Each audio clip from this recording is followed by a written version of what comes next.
Can you believe it? Baseball season is right around the corner with Yankees and Mets pitchers and catchers reporting in 21 days. And when the games get going, you will see our next guest often at both Yankee Stadium and Citi Field.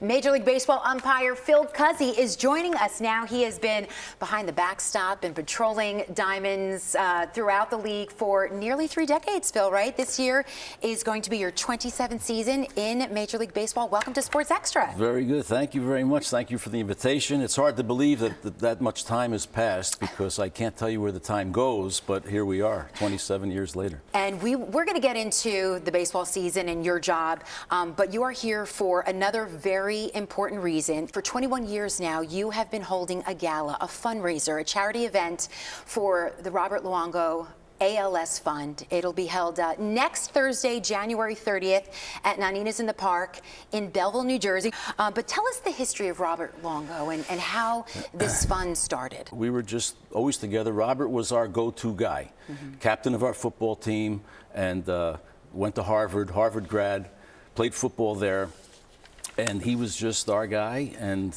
all of a sudden, one day he called me and said, something funny's going on. My hand is numb and it's kind of going up my arm. And I said, Rob, go to the doctor and see, you know.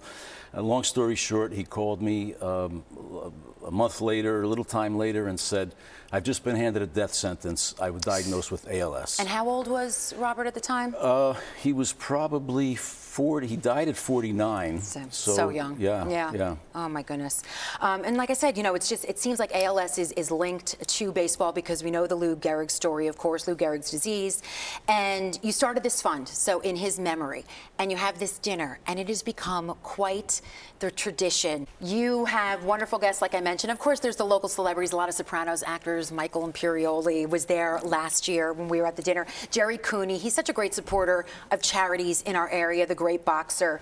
But the fun thing is you have the surprise mystery guest. Yes. And they're sort of interviewed and they speak to the crowd. How did you come up with that idea?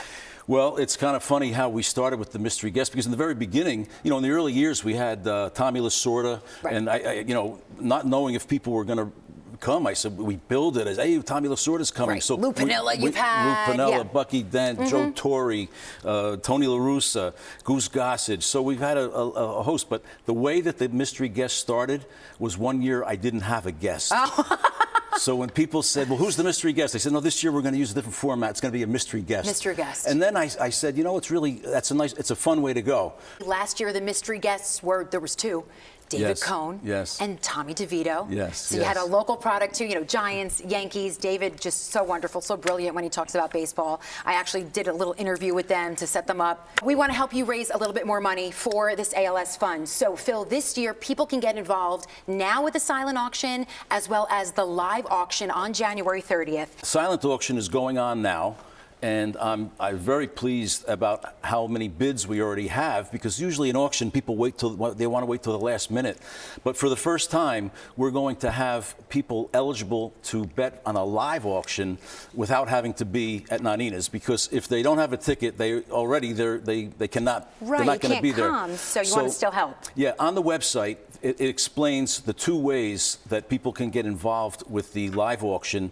One is to register, and then they'll have their own personal bidder by phone, kind of like a private shopper. And people could do this all on WeFightALS.org. Yes. Sign up for that. Yep, sign up for that. Go to that. Go to hit the banner on the top for auction, live auction, and it'll bring you right to a page that you have 2 options. The other would be a proxy bid. Right. So the person can say, I want to bid on the Jeter picture. We have a beautiful the Jeter captain, painting. It's an original painting. It's beautiful. Painting. I also saw a scorecard from 1972, a Mets game when Yogi Berra was the manager, and he signed it. On the old days, they filled in the lineup card by hand. Now it's all done with a computer. Right. But the manager still has to sign it. The manager still has to sign it.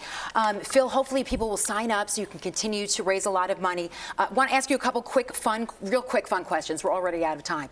Who's the one manager that's just like the easiest to get along with, has the best temperament when you're dealing with them during games? The manager who's winning is the guy who's the easiest to work To with. deal with. And the flip side of that is the one difficult to work with is the guy who just went 0 for 10. Yeah. Phil, it's so great to see you. I know you're heading off to spring training after the dinner. But again, if you want to get involved, WeFightALS.org. You can get involved. January 30th is the Robert Longo ALS Fund Gala.